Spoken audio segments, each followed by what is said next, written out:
There are finally some answers regarding the money given to the Santa Fe Museum Foundation by Potter County. The director of the foundation, Walter Wolfram, provided some documentation at today's commissioners' meeting. Pro News 7's Janice Yu joins us now with more. Janice?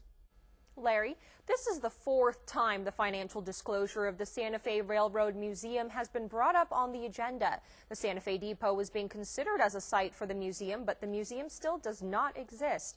Commissioners want answers for where the money is. It's been more than 5 years since Potter County started giving money to the Santa Fe Railroad Museum Foundation.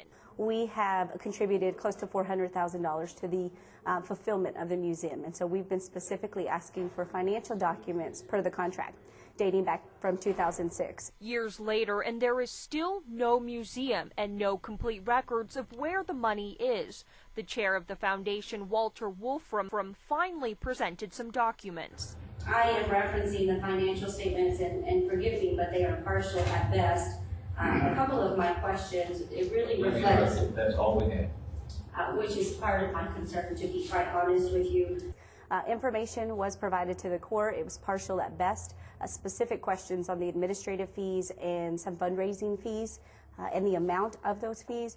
We did find several years missing in that documentation, and so those questions were asked specifically of Mr. Wolfram, of which he could not address, and indicated that needed to be resolved by his treasurer. Money and items were also a part of the private donations made to the museum. Education commissioners, that we've done something wrong and illegal with our money. I don't like that. I did not state that, Mr. Wolfram. What I'm questioning the dollar amounts on behalf of the taxpayers. We are the fiscal stewards. If y'all want to have an auditor come down and do this, it's fine.